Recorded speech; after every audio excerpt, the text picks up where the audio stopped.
episode 169, IRONMAN Chattanooga with professional triathlete Adam Feigh. Welcome to the pursuit of the perfect race. I'm Coach Terry Wilson, and with each episode, I bring stories of athletes to you that share their experiences at races in order for you to learn how to have your perfect race. We will hear stories from athletes of all ages, abilities, and races of all distances. So regardless of where you fit in, there's something in it for you. Thanks for spending some time with me today. Now let the pursuit begin.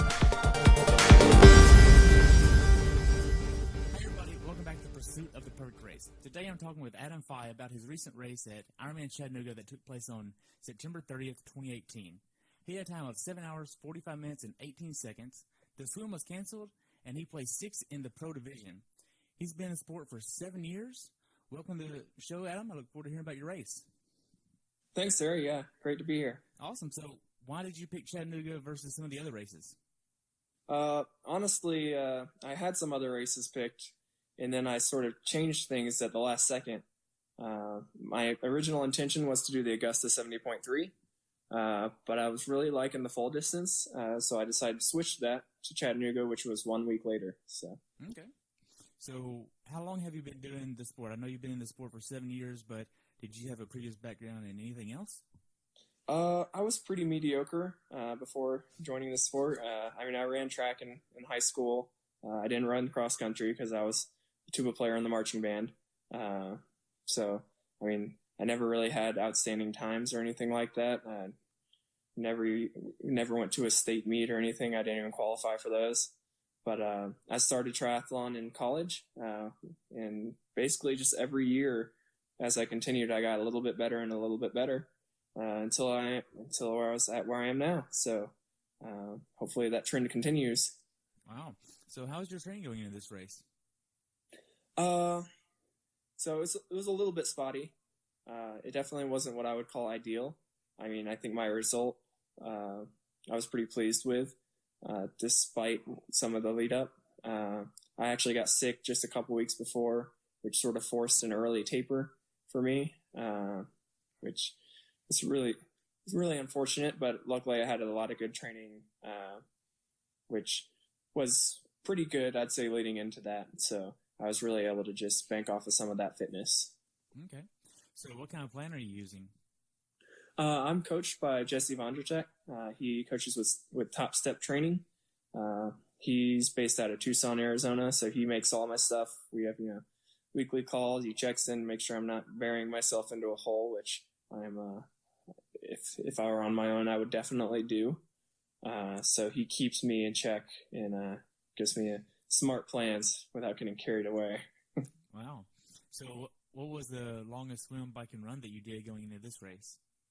Into this one specifically, I think my longest swim was probably a little bit over 5,000 yards or meters. I'm not sure. I actually switched between the two with some of the pools in this area. Biking was about 100 miles, I think, in the mountains of the Denver Golden area. And then running, I think I was at about 18 to 20. Had a couple treadmill runs in there, so, some people will argue the validity of those. But, yeah, that was about where I had. And really, I'd say that was it wasn't really one session, but sort of more regularly doing stuff around that length. Okay. Now, going into this race, did you do a lot of Brixton training? I did a little bit less than I normally would. I actually had more intended, and then that's when the sickness popped up. But yeah, I had a good amount leading into Ironman Canada, and I think we focused a little bit more on just the quality of each individual workout. Okay. Now, with your training, were you doing strength training on top of the swim, bike, and run? What does this look like? Typically, I would do strength training. This block, we actually cut it out, simply because I've been at about the best place I've ever been. Like injury-wise, I haven't had any niggles or anything like that, like I typically might. And so we just decided to do a straight fitness focus. No strength training in this block specifically, other than just your standard pre and post workout type stuff. But nothing like hypertrophy or trying to build any muscle or or anything like that, but they'll definitely get added back in later. Okay. So you mentioned that you did Ironman Canada, and we obviously know that you did Chattanooga. Mm-hmm. What else have you done this year? So I've actually raced a lot less this year than I have in the past. Last year I raced a ton of 70.3s in two fulls. This year I've backed off on the amount of racing, and I did Victoria 70.3 earlier this year, and then Ironman Canada, and obviously just did Chattanooga. And then I did do a Powerman duathlon back in like February, which actually was pretty tough. And then coming up, I'll be doing Louisville next weekend, and then hopefully capping things off in Arizona at the end of the year. So a lot less, but I've got more big races, I'd say. Right. So being that you live in Denver, why don't you do Boulder? It's in your backyard. So I don't really live in Denver. Okay. I'm in Denver currently. I'm actually from South Carolina, and I work as a travel nurse. So I do contracts that last from 3 to 6 months. And right now I'm about 4 months into my contract here in Denver, and that'll take me through December. So when the Boulder Full was here in June, I actually wasn't here yet. I knew some people from my area in South Carolina that went, and I had strongly considered it, but ended up focusing on doing Victoria 70.3 and then the Canada Full. Okay. Now, going into this race, whenever you're thinking of doing all of your long workouts on the bike and on the run, what kind of nutrition are you using? I use a variety of things. I definitely sort of try to get accustomed to what I'm going to be using on race day. I don't get too uptight about that because I know generally it's going to be there. But I definitely do try to practice having higher just total calorie intake on some of those longer rides. So for the race, I use a product called Sustain, which is basically maltodextrin. It's made by Team Katouf. Rick Katouf is the guy that runs it, and he has a whole line of supplements and nutritional products for training and racing. But in a lot of just normal rides, if I'm not trying to dial in my nutrition on that specific ride, or if it's just shorter or something like that, I'll just do whatever I've got available, whether it's donuts or muffins or whatever's at the gas station at the time. Gosh. So, and I'm also a big fan of maple syrup. That's actually part of my race nutrition is maple syrup with a little bit of salt added. Wow. Now, whenever you start thinking of your training going into Victoria and then leading into Chattanooga, what was the most hours that you trained in 1 week? Typically, the most I get to is about 24 in a week. I might hang out in that range for a few weeks if everything's going well. But I think it could be beneficial for me to train more, but it's just that I would not recover from any more in my current situation. I'm still working full time, 40 hours a week. Just the quality would drop off.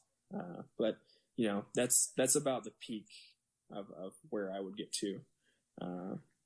More consistently, probably around 18 to 20. Okay. Now, I know you're married, you have a little one, and you work 40 hours a week. You're training up to 24 hours a week. How are you balancing this life, work, and training aspect? It's not easy.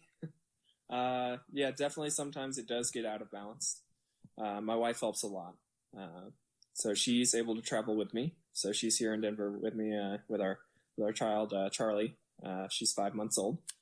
But yeah, she helps a lot when it comes to things around the house or apartment or whatever you call it. And, she takes the night feedings and whenever Charlie wakes up and stuff like that, that helps me get better sleep because we know how important that can be to recovering. But yeah, I've definitely dug myself into holes on the recovery aspect because of my other commitments. That's just how it goes sometimes. But that's the part of sort of towing the line between trying to get fit and still making sure that your workouts are meaning something. Right. Now, what do you think the biggest arguments were initially whenever you didn't have the life, work, and balance in sync like you do right now? As far as you and your wife? We don't really have many arguments or anything. We have a lot of discussions about how we want to live our lives, how we sort of want to set things up. And I mean, there were certain sort of just agreements that we came to when we decided for me to start doing travel nursing. It pays a little bit better, so she's able to stay home. Before, when we were in South Carolina, I actually did work technically part-time, about 30 hours a week. That was a better setup for training. South Carolina is not quite as ideal of a place for training as the Denver area is, but it's, that extra 10 hours, you wouldn't believe how much of a difference that can make. But that being said, we would have had to do a daycare or childcare for Charlie, and then Rebecca would have been back at work full time. And so I think we're pretty happy with our current situation. And it was pretty much just a matter of sort of discussing how we wanted to live our lives. And I wouldn't say I'd say the only stress that came from it wasn't between us, but rather just of the unknown of what we were going to be getting into. Okay. So what workouts did you end up doing in training that gave you the confidence to be able to go into Chattanooga prepared enough? Yeah. So I definitely had some workouts that left me a lot more confident. But one thing about training in Denver, it's sort of at altitude. It's not super high. It's like only a mile, which, can say maybe like 5% difference on some things. But me personally, I feel like I felt it a ton. I'd never been up, above sea level for any extended period of time, not for more than a few days at least. And I felt it as soon as I got here, and then I felt like it got worse 2 to 3 weeks after. And it was so all of my workouts basically, like comparing to when I was in South Carolina, like the output is just not quite there. But I noticed when I went to Ironman Canada, went back down to sea level, things just felt great. The numbers were there and everything just clicked. And the same exact thing happened in Chattanooga. So now that I know what's going to happen, I can sort of adjust. And so if I see, say 260 watts for a long ride or something like that, it's going to be like, well, if I go down to sea level, that's going to be way better. And so initially I had to adjust my expectations, but yeah, I definitely had some key workouts on the bike, especially some trainer rides. I do a lot of trainer riding, sort of some race simulation-ish and some sort of just higher intensity workouts that just left me feeling, I'm definitely able to hammer this and feeling good throughout. Good. Now, as far as the consistency goes, I know you had a little bit of a sick spell before the race, but in the previous months going into Chattanooga, did you miss a lot of training, or did you pretty much nail every workout that Jesse was giving you? So I definitely wouldn't say I was nailing every workout. I actually have in the past, had great builds up to races, and the races didn't go as well as I thought they would. This one was more of, I feel like I was being pushed a little bit more, which was good to help with adaptations, but I did occasionally get myself into a bit of a hole. And I'd say it wasn't because I wasn't able to do the workouts. I'd say it was because I wasn't recovering afterwards. Say Charlie was, crying at night or something like that, and it just didn't get to sleep and was left fatigued the next day, which would, sort of builds up. And then the workout quality just isn't quite as good. But so it was a little bit spotty. But I'd say overall there was a lot of good work in there. Okay. Now, whenever you actually take a step back and you think of when you started traveling from Denver to Chattanooga, when did you start traveling to the race? So for this race, we left Thursday morning early. We took the Denver rail to the airport and then flew. And then we flew into Atlanta. And then we had a car parked, just sort of one of our vehicles that was in South Carolina, and we decided not to bring both of our vehicles out to Denver. And then we drove from Atlanta to Chattanooga, which was just a couple hours. Right. So we basically got in late Thursday night to our homestay. Nice. So y'all got a homestay. That's nice. Yeah, it was perfect. It's like just a few miles away from the start finish transition area, and it was like right along the bike course. And they were amazing. It was a good place. Nice. Now, whenever you actually got to Chattanooga and you saw the river, and you know how high that was, I don't know if you knew how high it was in comparison to what's normal or not, but you started looking at it, you're like, wow, that's kind of scary. What was this like? So I think they made the decision to cancel the swim before I ever saw the water. Oh, okay. So, I'd heard how bad it was going to be, but I never took a real close look at it. I glanced and stuff, and I was like, yeah, that looks pretty high. But, after the swim was canceled, I sort of just stopped thinking about it. Okay. I suppose. So how was the check-in process for you at Chattanooga? Other than muddy. So it was interesting. I checked in after the pro meeting. The pro meeting was like around noon or 1 or something like that on Friday. So we just headed down there. So being that I went to the pro meeting first, that's when we really learned about what the pros were going to do for the swim, like with the lack of a swim. Afterwards, the check-in was pretty straightforward. It was basically just walked up to the table, got all signed my forms and stuff. I apparently missed one form actually, but and then it was pretty straightforward. Okay. Now, with the time trial start, how did they determine who was going to go in? Yeah, so when I walked up to the pro meeting, guy had, I think it was just a regular hat, and I saw people like reaching into it. I was like, well, I guess I know what's about to happen. And so they were just drawing numbers for the start. Eventually found out it's going to be 60 seconds apart between each pro, and that they were going to start at 8 a.m. with the first pro. The number I drew was number 13. So I was like, okay, 13, that's middle of the pack because there was about 30 guys on the start list. I was like, nothing great, nothing bad about it. I later learned that a lot of the pros had decided not to come to race. There was only 15 that actually showed up to race.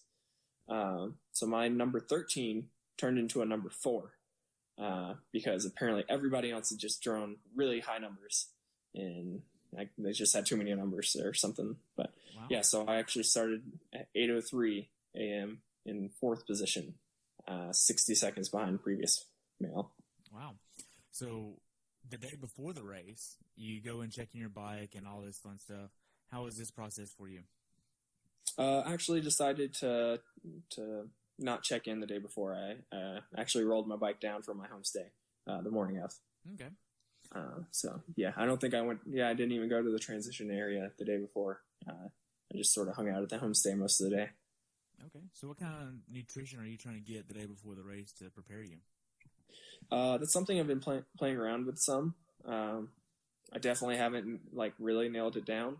Some people are able to just sort of do whatever, and it just sort of works for them. I'm one that sort of has some GI issues on the run specifically. I can do whatever I want swimming and biking, but when it comes to the run, if I don't try to straighten things out, then it'll cause some issues for me. So this race, typically I'll try to have my leading into it, I'll have salads and all that, and sort of high fiber-ish, make sure everything's nutritionally good choices leading into about the Thursday before the race. And then those 2 days before the race is really where I cut down on fiber. It's been where everything is a lot more basic, a little bit higher on the sodium, and a lot of frozen waffles, a lot of oatmeal. That's sort of things that I know digest well for me. And then I try to have my last bigger meal in the early afternoon the day before the race. So it hasn't been perfect, so I'm going to be adjusting things in the future. But that's what I've been sort of toying with. Okay, so for breakfast, lunch, and dinner the day before the race, what did this look like? Breakfast was like an oatmeal or muesli type meal. I think with some extra frozen waffles on top of that, with some maple syrup on them. So lunch, basically, actually went to Waffle House for this one. Basically just to get, waffle, grits, like an egg or two. And it was just, really basic stuff in the early afternoon. And then after that, it's just, water and, some, I don't think I had anything additional that evening, but I really loaded up sort of on the earlier side of the day. Okay. And, Okay. Now, whenever you actually start laying out your bags for this race, what are you putting in each bag? Yeah, so this one was a little bit different with the canceled swim. So there was no T1 really bag or anything like that. I had, for my bag between the bike and the run, going through in transition, I just had my shoes. I had visor and sunglasses, which I actually did not end up using. It's just sort of keep it there just in case I decide I want to use it. And I was already wearing socks since it was, started on the bike. And I used my little, got a belt, it's called a naked belt, actually. And it's basically a race belt, and it's got like some mesh stretchy pockets, which are able to fit sort of some nutrition, which I had a flask in. And I had basically a nutrition flask and a water flask inside of there. Okay. Now, whenever you actually think of your plan for this race, did you and Jesse talk about how he wanted you to execute this? Yeah, I mean, typically the week before or so, we'll sort of go over our pretty detailed plan, and if there's anything that we feel like needs to be refined leading up into the race due to weather or circumstances, like a canceled swim, then we'll do another call the day or two before, just to sort of make sure everything's good. But I mean, I do my math to make sure all my nutrition stuff is going to be exactly how I want it, depending on what the conditions are going to be. And as far as paces, most of those are pretty consistent. And it was a little bit different with Chattanooga being a canceled swim. You're able to push a little bit more on the bike. But yeah, so we have a general idea, and we try to keep that idea throughout training of what the race is going to be like. Okay. Now, whenever you started thinking of going to bed the night before the race, what does this look like? Yeah, so I mean, it's hit or miss whether I'm going to get good sleep. I got okay sleep the night before this one. I mean, basically just try not to get too caught up in the checking the phone and all that stuff. Just make sure to set plenty of alarms and get to bed at a reasonable time. But yeah, I got a little bit less sleep leading up into this one as I did previous ones, so I didn't have as much banked, but it didn't seem to affect my performance much. So okay. I think I did well enough. So your anxiety wasn't that high? I would say that it wasn't, but in the back of my mind, I'm sure it was. Like, I'm a pretty low key, low stress type person. But this does mean a lot to me in this sport. I build it up in my head, I'm sure. So whether I recognize it or not, and I give it the attention, in my mind, I know it does have that in the back of my, the back of your head. It's something you built up for a while. I'm sure it's there. Right. So you get up on race morning at what time? Yeah, this one was once again different because of swim. I think I had an 8 a.m. start, so I woke up at 5 a.m. immediately ate. I planned nutrition for the morning, basically just oatmeal. Actually, no, I did not have oatmeal for this one. I have had oatmeal, a lot of them. This one was frozen waffles. which I obviously unfroze with maple syrup. And then I actually went back to bed. A lot less logistics without a swim. So instead of having to, get to transition at a certain time and get on a bus or a shuttle to the swim start, all I had to do was just roll on up into transition and start my race. So I was able to actually go back to sleep. I think I woke up at like 6:10 or something like that, and I already had everything laid out. So I just, got everything suited up, put on the tattoos, and rolled out. Nice.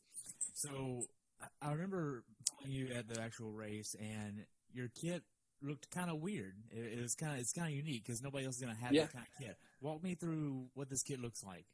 Yeah, hopefully weird in a good way, right? Yeah, it was fun. Yeah. It's blue and it has lines and like a pretty cool design on it. Yeah, so I work with Epic Gear. They're a custom clothing triathlon apparel company. I actually went to college with one of the guys that heads up some of their design and marketing stuff.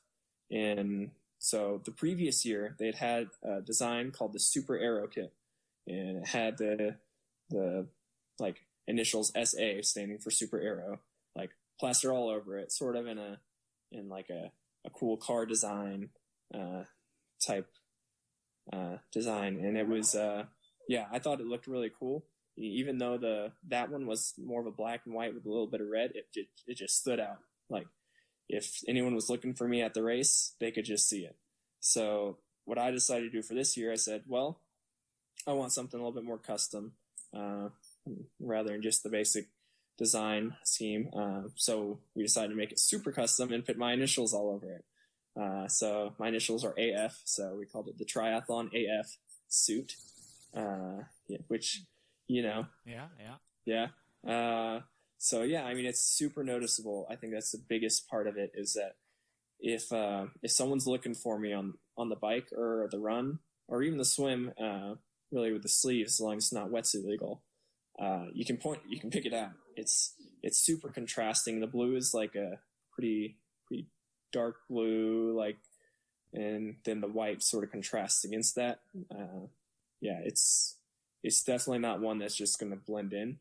And then I had some customization done to it. On top of that, I had famously hot pin on the butt, because that's sort of the logo for where I'm from in South Carolina, is famously hot.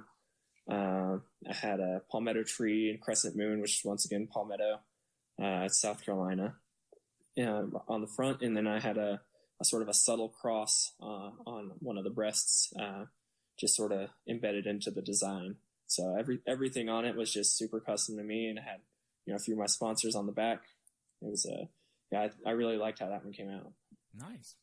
So after you get your kit on and you get down in transition, what are you doing in transition before you actually head out on the bike at 8:03? So I felt pretty lazy, honestly, in the morning. I mean, I got there, I had well over an hour to spare, and I'm just walking around transition. I was like, sort of visualize how it's going to be coming through transition later, with picking up your bag and going through the tent. That takes all of a couple minutes, and talked with some friends that were in the area. Cool. Let's talk to. So, I mean, I had my dad was there, along with his girlfriend. My mom had actually came. She didn't quite make it for the start. And then I had, Joe Wilson, or also known as Triathlon Joe, and his wife, and just a couple others, that I know from back home. I mean, it was great having people that I knew in that area. Nice. So you really weren't really concerned about your bike or anything like that? No, I mean, since I rode it there, that was pretty much my warm-up. I don't think you need much of a warm-up for a 116-mile bike ride anyways, because if you're pacing it correctly, you really shouldn't be going too hard at the beginning. I mean, you should be able to ease into the effort. Me saying that, Cody Beals was over next to the start line, on his trainer, getting some sprint sessions in on his road bike and his cooling vest. So, and obviously he did pretty well on the bike. So can't say too much, because he seems to know what he's doing. Wow. But I definitely felt lazy standing next to him while he was going through the motions with that. Wow. Now, whenever you actually get to the start line here, it's a time trial start, so you're probably lining up probably about 7:50, something like that there. Are you getting any last-minute goos or any type of nutrition before you get started? I just sort of grabbed some of the nutrition from my bottles I already had on the bike. I'd sort of planned for that. I just had a little bit of a buffer on calories, so it's a lot easier than trying to pack extra goos. I don't really use goos anyways. I pretty much just used what I was already had on the bike. And really, the lineup didn't start until later. A lot of people showed up just last minute, just rolled up to the start. So yeah. Okay. So you get out on the bike ride after you get started. I know it's basically a 2-loop course with a lollipop, and you have a stick there to get out down to Georgia. How was the stick portion to get to the lollipop, pretty much? Yeah, I mean, that's my favorite portion of the ride, really. That stick portion, I mean, once you sort of get out of town, it's just this open, smooth highway, and it's, just put your head down and just ride your ride and sort of, do your own thing. And I just love that section, the little stick of the lollipop heading out. Right. Now, as far as your setup here on the bike, are you using an aero helmet? Yes, I'm using the Jira Arrowhead, which I got, I think, about a year ago or so. Nice. Do you like it so far? Yeah. I mean, the only downside of it is, that visor fogs up occasionally, and if you forget your anti-fog stuff, then it gets a little bit extra foggy. Okay. So for this bike course, knowing that the swim was canceled, what was your strategy of how to effectively get through this 116 miles as fast as possible? Yeah, so, I mean, we'd had a certain power, that goal, just as far as what we thought I might be able to achieve. And, pacing otherwise is just try not to get in over your head at any point and, don't slack off or die off at any point. It was basically just ride steady. This course is rolling. You never really lose much momentum.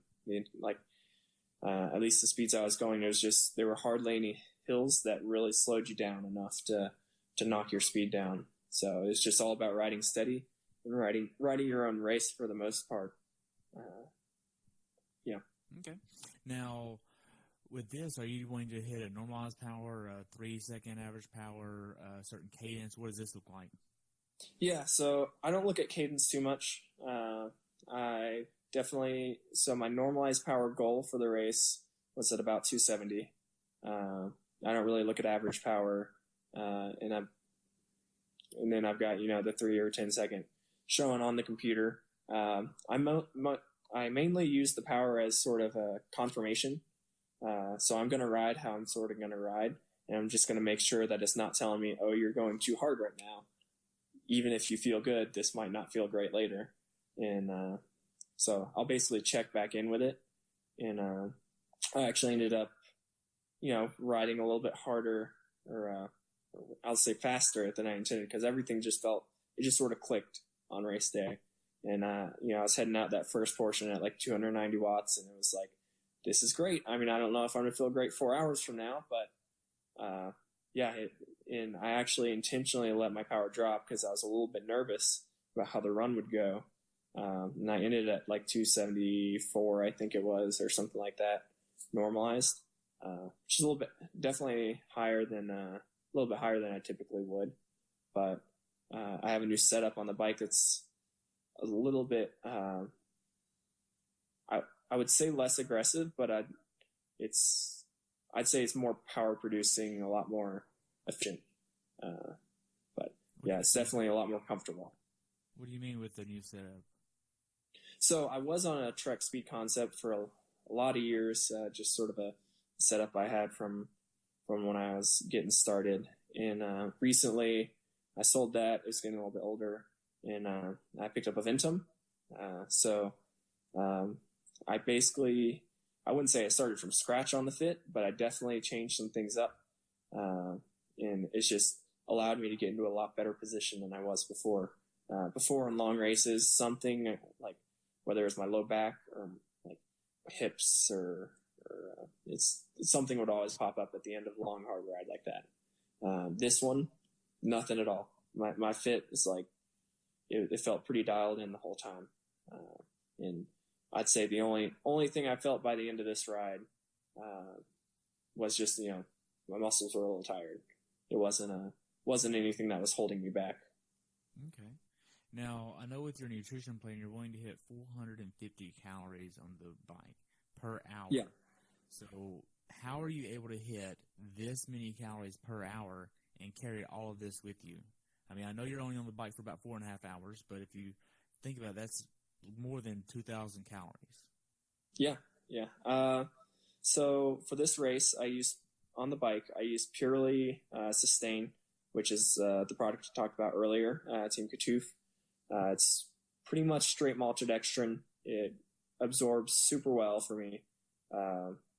In the past, I've also used some maple syrup to sort of supplement some of those calories, which I think I might go back to, just because it's a good thing to just help top off. I don't think it affects my absorption of the maltodextrin at all.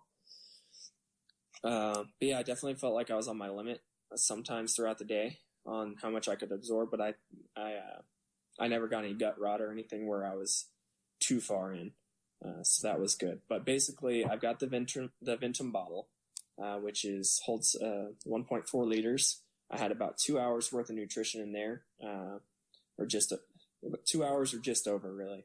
I more divided the bike into 4 parts. So I had that for the first half. And then I had 2 behind the saddle bottles, which were for basically an extra hour each, or hour 15 each. Okay, so the bottle that you have in the frame right there, I know what you're talking about with that bottle. You think how many ounces is that? That is, let's see, it's about the equivalent of 2 of my normal bottles. So about 48 ounces-ish?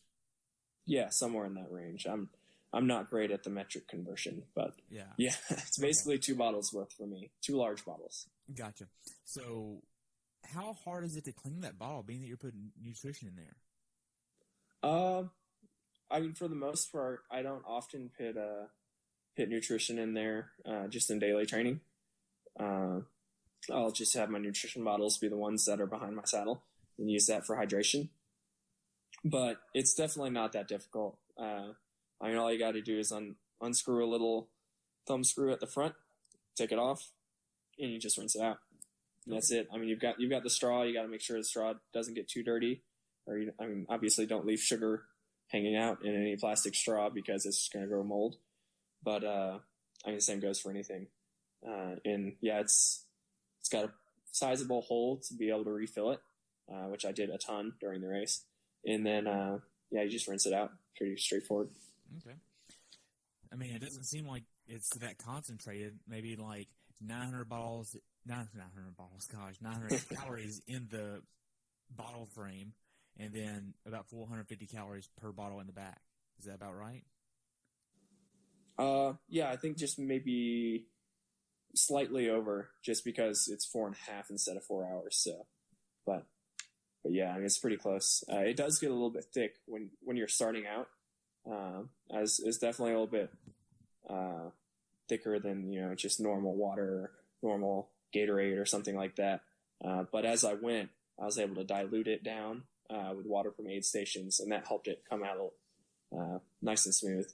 Which I never had any problems getting it out or anything like that. But I could taste like just how concentrated I did have it. Okay. So how did you actually get to this nutrition plan?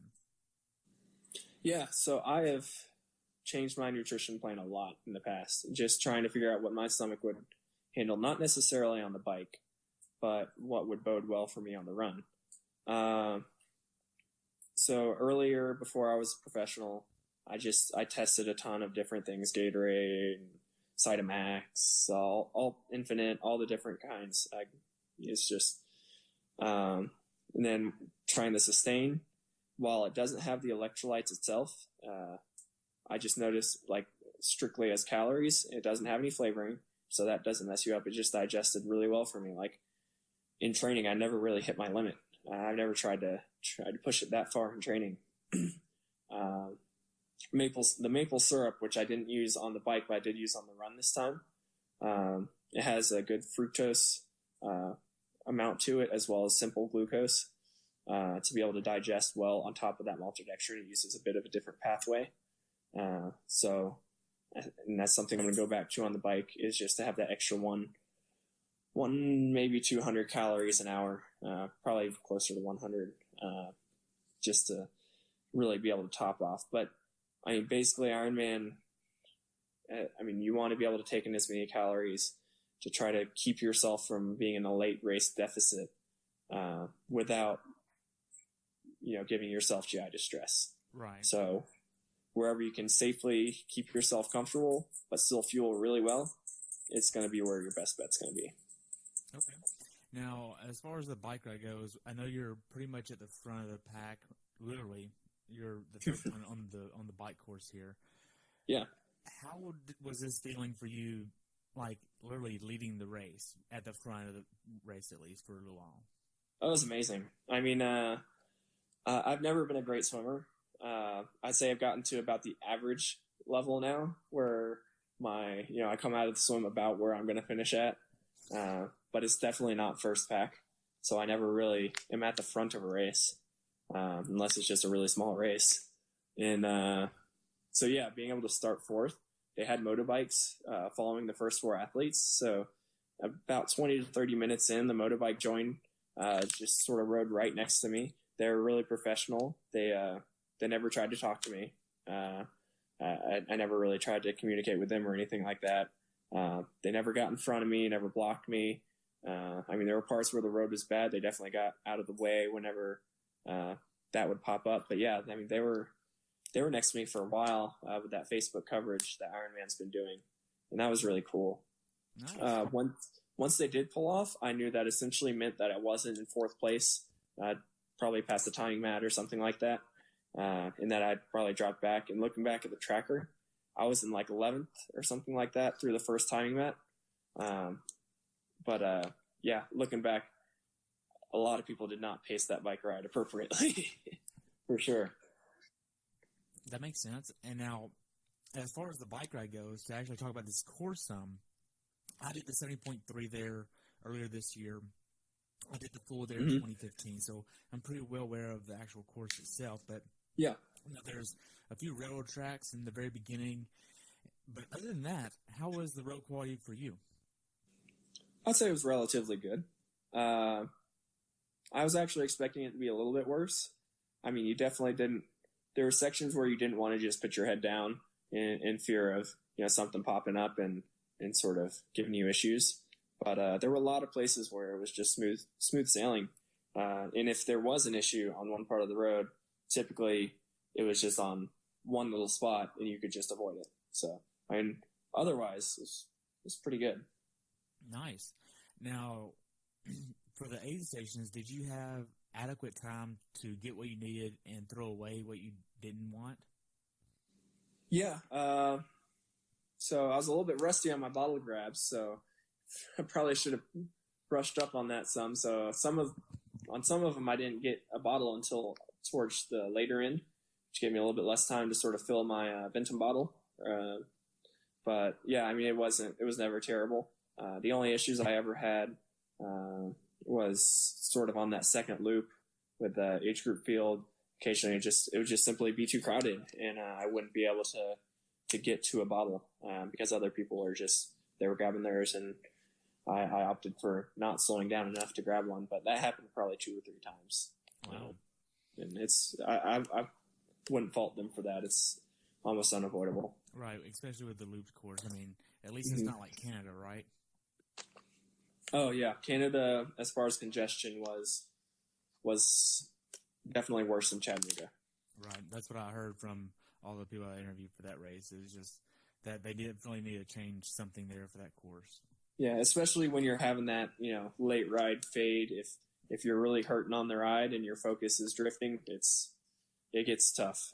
That didn't happen to me on this ride. I felt pretty strong throughout the whole thing, but it can be a difficult situation. Okay. Now, as you start the second loop on the lollipop here, how was this passing age groupers? Were the age groupers that you saw on the course, were they stay to the right for you? What was this like for you?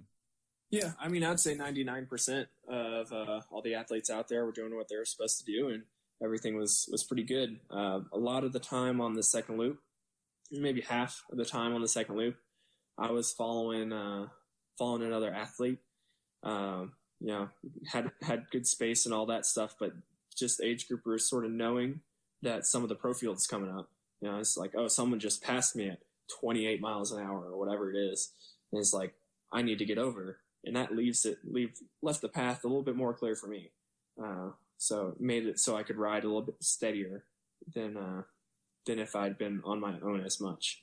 But I'd say there was like one or two athletes in the age group field that definitely weren't playing by the book, but the majority were doing what they were supposed to do. Okay. Now, as far as the bike ride goes, did you see any crashes or wrecks or mechanicals on your side? I saw some mechanicals and flats, but I did not see any crashes. That's good. Yeah, definitely. Now, I know that there is a few hills that are a little bit long and drawn out. How are these hills for you? I think one of them's at 39. I think the other is at, 72? Something along in there? Yeah, I mean, I almost a reprieve to be able to get out of the saddle occasionally, but actually I felt so comfortable and narrow on this race that I basically transitioned to standing for a tiny bit of some of those, but it didn't really kill too much momentum for me. The power was flowing pretty well, so it never really bothered me. Okay. Now, I know this course takes you up to a little town called Chickamauga. Yeah. How was this for you? Because whenever I did it in 2015, it was literally like the entire city plus some came out to cheer on the race. Yeah, it was really cool. There's the downside of it was a little bit busier. I think I had to pass a car at one point, which was sort of annoying because, it's not a completely closed course and it's just something you have to deal with. But, my dad and his girlfriend were out there. They were taking pictures and some video and stuff. And so I actually saw him on the first loop. Apparently they nearly missed me on the second loop. They said I was going too fast. So I take that as a compliment. But, it was super cool. And plus it, gives you a little bit more technical portions, which I think are always fun and to try because on the whole triathlon, bike courses are not technical, in nature. So now, as far as the special needs on the bike goes, did you take advantage of the special needs or just flow right by it? I went right by it. I had some backup stuff in there that I just decided I did not need to use. They had the bag held up and ready for me, but I did not need it, so I just flew right by. Okay. Now, miles 80, 90, and 100, even just a little after 100, usually these are the parts where it gets harder for a lot of athletes. How are you dealing with everything mentally at this time? I still felt pretty fresh, really. In Canada, I had a good bit of a fade. But yeah, here the power, wasn't what it was in the beginning, but I was still carrying good power. And I definitely put a lot of time into a lot of other athletes in that last 20, 30 miles, just looking at the tracker later on, because otherwise I was completely solo and had no idea in that last portion of the ride. Okay.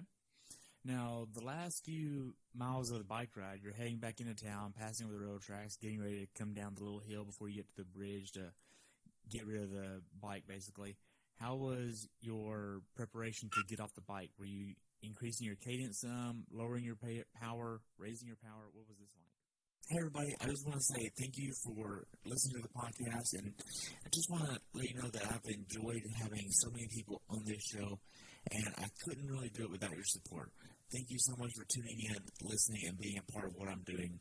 If you would, take a few moments to leave me a review over on iTunes. It would help me out tremendously, and enjoy the show. Now, the last few miles of the bike ride, you're heading back into town, passing over the railroad tracks, getting ready to come down the little hill before you get to the bridge to get rid of the bike, basically.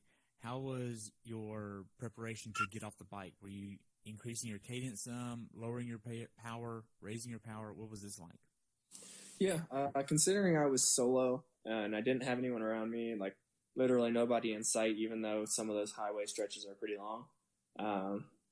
I didn't really change a whole lot. The only thing that I'd say happened was I realized I hadn't urinated the entire ride, which is a little bit different for me. Normally I have a little bit more going on than that. But yeah, so like within a mile of the finish, I made sure to get that done so I wouldn't have to worry about it on the run as much. So that slowed me down in the that last little mile section. But yeah, otherwise I just kept it steady. I didn't really do much different. Okay. Now, whenever you get to a transition, is there somebody there to take your bike for you, and then you just head on through? What was this like? Yeah, so did a nice, cool looking flying dismount, I like to think, and then handed off the bike, and just started running. I actually felt a little bit of a feeling in my Achilles area, which I was initially concerned about, but that resolved pretty quickly as I came through transition. Yeah, it wasn't particularly slow. I think I was pretty average to maybe one of the faster ones through transition as far as the pro field goes. I think I actually made up a position through transition. I think I came in the bike in 6th and exited in 5th, though that was virtual because everyone started at different times, so I really didn't know it at the time. Right. Now, you get on to the run. How did you want to execute the run, knowing that the other side of the river is very hilly, and this side of the river, the race side of the river, or the side of the river that the transition is on, is mostly flat and exposed in the sun. So how did you want to tackle this? And plus, there's some bridges there that is very exposed in the sun. Yeah, I mean, it's definitely been it's been a lot hotter at this race in the past, but it was still pretty darn hot on the day. Enough so that my sweat rate, which is pretty high, was in full effect. So I knew the focus was going to be on trying to stay hydrated and to stay properly fueled. Unfortunately, my nutrition flask, when I put my belt on, had somehow emptied at some point.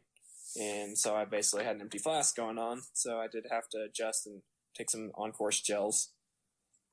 But yeah, I mean, basically I just start the run sort of treating it as any other normal run. I don't try to light the world on fire. I just try to get into a steady rhythm, make sure my pace isn't too hot.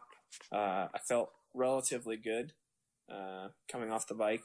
I mean, it certainly wasn't fantastic by any means, but yeah, I mean, just sort of try to treat it like another run, just keeping the uphills sort of steady and taking advantage of the downhills where I could, and yeah, I mean, you don't want anything too amazing in that first half, knowing that it's going to get a lot harder most likely.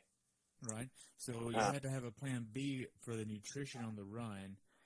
How did you know how to adapt for this? Did you have like a calorie goal that you wanted to get in just based on the on-course nutrition, or did you want to do something different?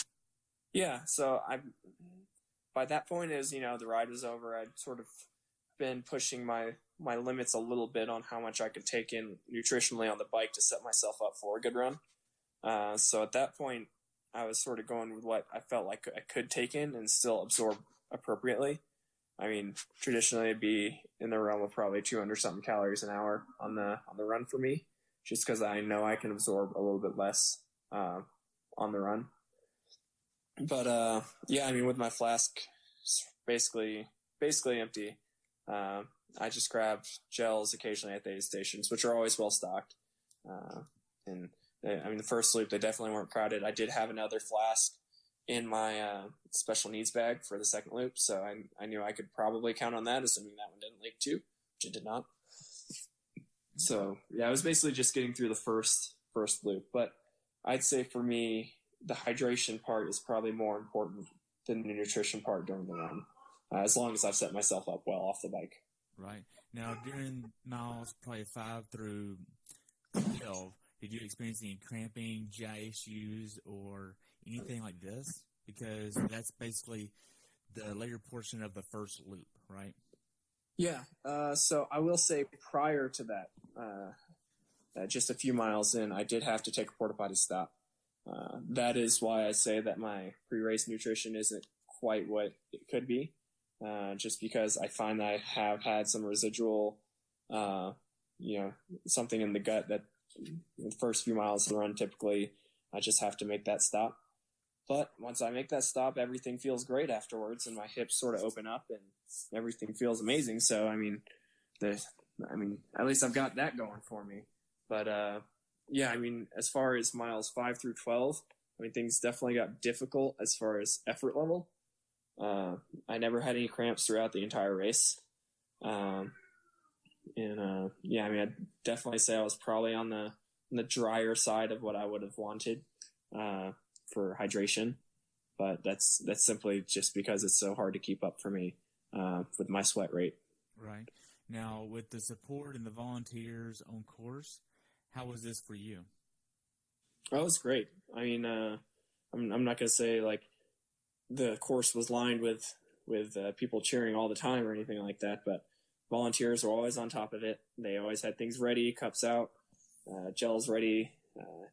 So volunteers were A+. And then I'd say the coolest part was just going by some random place, say it was a restaurant or something, and one person would see me. And, I think I was fourth or fifth person through on the run a lot of times. So they'd be like, hey, and then the next, then someone else would catch on. And then next thing you know, you've got 30 or 40 people outside at a restaurant sort of cheering for you. And so that was super cool.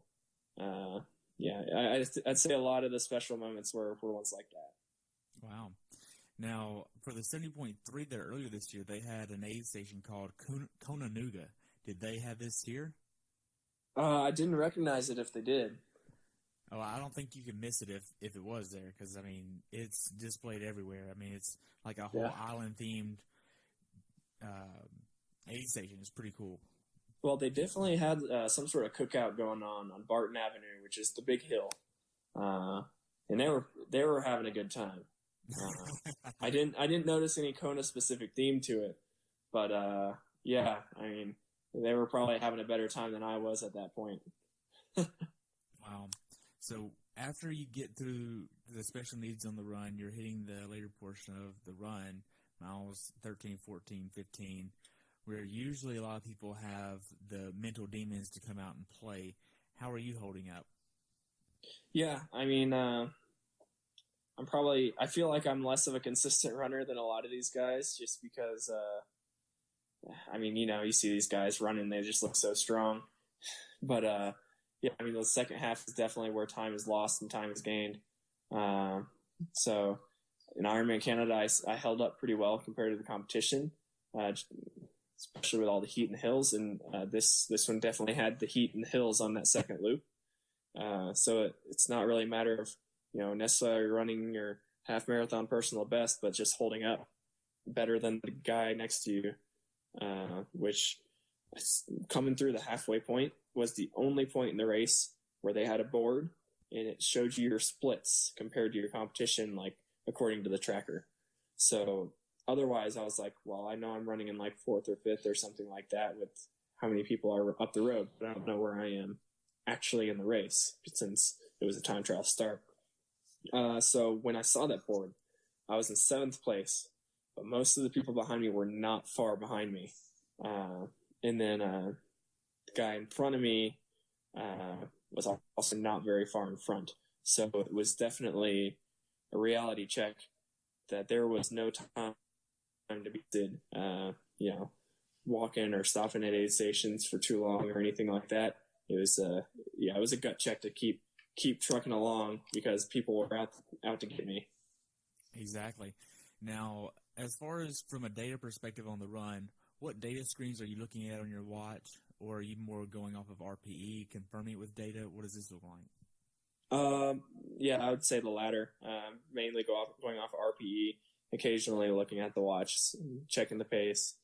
But yeah, especially a course like this with all the hills, your pace is really not going to be too relevant because if you're going uphill, it's going to be all slower. And coming down, I'm not concerned with going too fast on a downhill as long as I'm carrying the speed well and not tearing up my legs too much.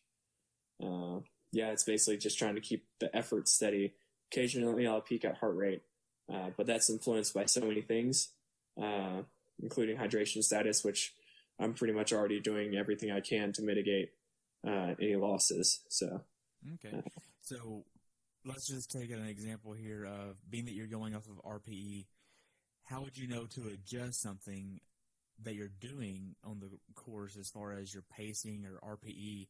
If you look down and see something, how would you know, oh, wow, okay, I'm going too hard or too fast, too slow? What does this look like? How would you know? Yeah, I mean, on that second loop, most of the time it's just I need to go faster and not stop. Yeah, I mean, it's just yeah, I mean, that's when the pain starts setting in, whether it's just due to fatigue or if it's your muscles just dying on you. Normally, you're just fighting to keep a good, decent pace. Wherever that falls is just where it is. Just focusing on trying to stay in a rhythm and holding up your form. At least for me, that's pretty much how it goes. And the splits just sort of end up being what they are. Okay. Now, for Sherpas that are going to be coming next year, what advice would you want to give them to make sure that they can be the most effective Sherpas possible? Because you had your dad, his girlfriend, your mom, your wife, and your little one here, so you kind of have an idea of what that would look like.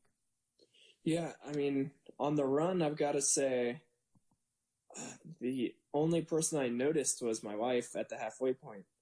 I didn't really know. I mean, they were at the finish line, of course, but yeah, I mean, my dad's focus a lot is he loves taking pictures of the race and talking to people, other volunteers and stuff on the course and all that.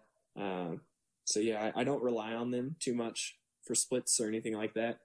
At the end of the day, it's my own race. I might use someone as motivation, someone to help drive me forward a little bit, but yeah, I mean, I don't rely too much on other people anymore. I've gotten less to the point where I really try to get splits or compare too much during the race. Okay. So on the run course, what was the funniest thing that you saw? I mean, definitely what I talked about earlier with the, random people at restaurants just cheering, that, may or may not have been affiliated with the race. That was definitely cool. Otherwise, there's one aid station. I don't know if it's particularly funny, but, it was like 3 miles to go, and they were playing Rush's Tom Sawyer on stereo. There's probably only 1 or 2 people there, and that, I don't know, that really spoke to me because that's one of my hype songs. So that was probably one of my favorite moments on the run. Nice. Now, whenever you started actually thinking of how hard this race was for you mentally, what would you say about that? I mean, I'd say it's about as hard as any Ironman gets. Yeah, I mean, I never had any moments where it was just show-stopping, something's going wrong, which I've definitely had in some other fulls. But it was just a grind, and for most of the run, I did not feel smooth. It just felt sort of forced, and it was just a grind throughout the whole thing. So yeah, it was definitely mentally challenging through most of the run. I'd say the bike, honestly, the effort level was pretty low throughout most of it. There was 1 or 2 sections that were, a surge or something like that, but it felt definitely within my limits. Okay. Now, whenever you actually got to the last hill on the backside of the run course on the other side of the river, and you start going down that and around and getting to the actual bridge that you're about to go over, which is basically the last real hill of the race for you, how was this feeling for you knowing that the hills were behind you? Oh, it was amazing. I mean, that last time up Barton, I mean, once I crested and I started carrying good speed, that was where things really started to click for me. And once again, not knowing where other people were, there was really no letting up in the final miles because, I didn't want to cross the line and find out someone had virtually crossed it 2 seconds before me. So actually, I carried a lot of speed in those last 2 miles. Some of my strongest running was in the last mile or 2, which is good because I did not have much time on the guy behind me. As it turns out, I did there was a pretty large gap to the guy in front. There was no way I was closing that. But yeah, I mean, I was just looking through the splits later on. I think I had like the fastest like last half mile or so, and nearly holding sub sixes on an admittedly downhill portion of the course.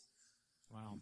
So the last 800 yards of the run course, that's where you basically take that left-hand turn to go down onto the last semi-hill, and then it's about a half mile there to get onto the red carpet and get to the finish line.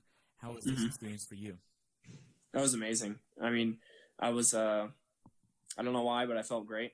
Whether it was adrenaline or, I just finally got some of the nutrition stuff going, but I luckily wasn't cramping at all. I carried great speed. And yeah, I mean, I was coming through, like crossing the line in 6th in an Ironman, which for me is a personal best, and more than I would have expected. I mean, I would have hoped for maybe a little bit faster of a run time, but overall the day was a win for me.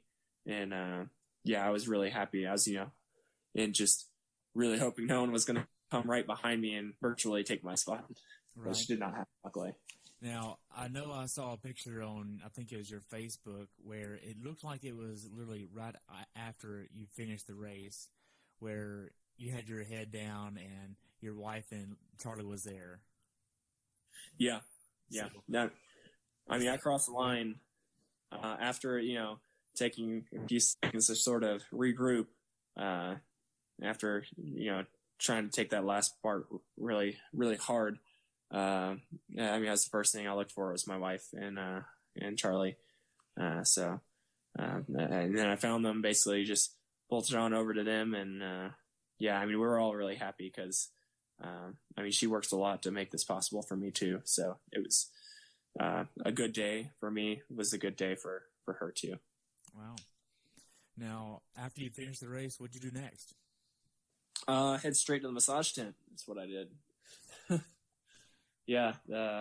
And as actually, it turns out, the guy that was giving me a massage was apparently one of the instructors and was teaching some of the students. So I was sort of like a test subject, I suppose. Yeah, I mean, basically the order was massage, sit, and food, once the stomach was ready to handle it. Wow. So looking back on it, how well prepared for this race do you feel like you were? I'd say I had enough fitness in the bank to be able to have a good race without carrying any fatigue into it. So I think the sickness was almost a blessing in the fact that it allowed me to not train too much leading into the race, leaving me really fresh. Whether that'll be the case heading into Louisville, it's a lot longer of a stretch to hold that fitness. I'm not sure, but yeah, I mean, I feel like I built a lot of good fitness in the months leading up into it, even if things didn't go ideally. Right. So now then that you kind of can look back on it, do you feel like you left any on the table with how you biked? I do feel like I could have biked a lot harder. I don't know what effect that would have had on my run, but yeah, I mean, there are certain times where I think Matt Russell came by and I debated whether to try to keep him in sight or not. I decided to just let him go and to keep riding my own ride. And looking back at the splits, I definitely feel like I could have hooked up and sort of entered the transition area closer to him, but I don't know that would have been worth it. Right. But yeah, I mean, if my goal were to ride faster, it definitely could have happened. Okay. Now, if you kind of look at it from your perspective, how could Ironman have made your race experience better? I think they did a great job. Yeah, no complaints on the day. Okay. Yeah. Now, for first-timers that are doing this race next year that are not pros, what advice would you give them?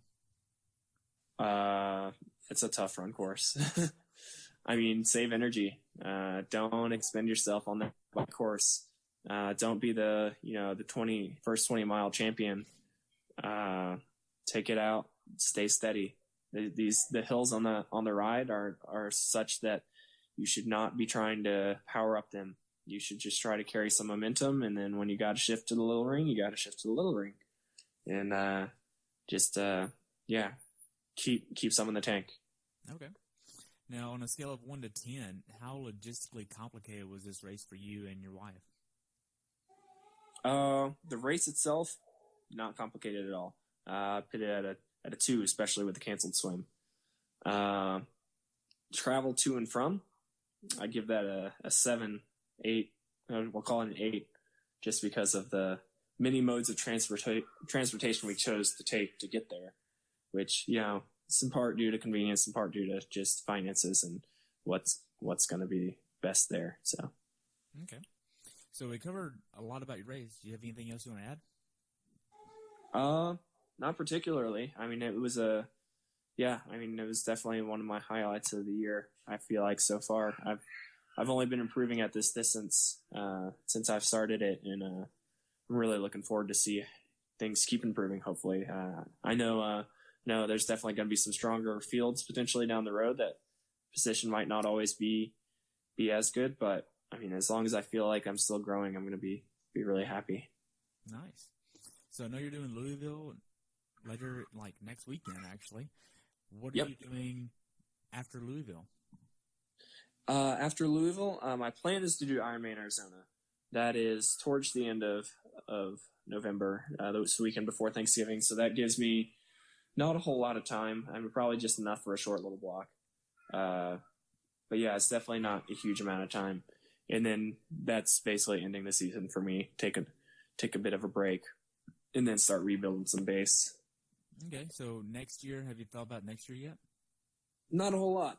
Trying to get through this year, and especially with my work as a travel nurse, I really don't know where I'll be living.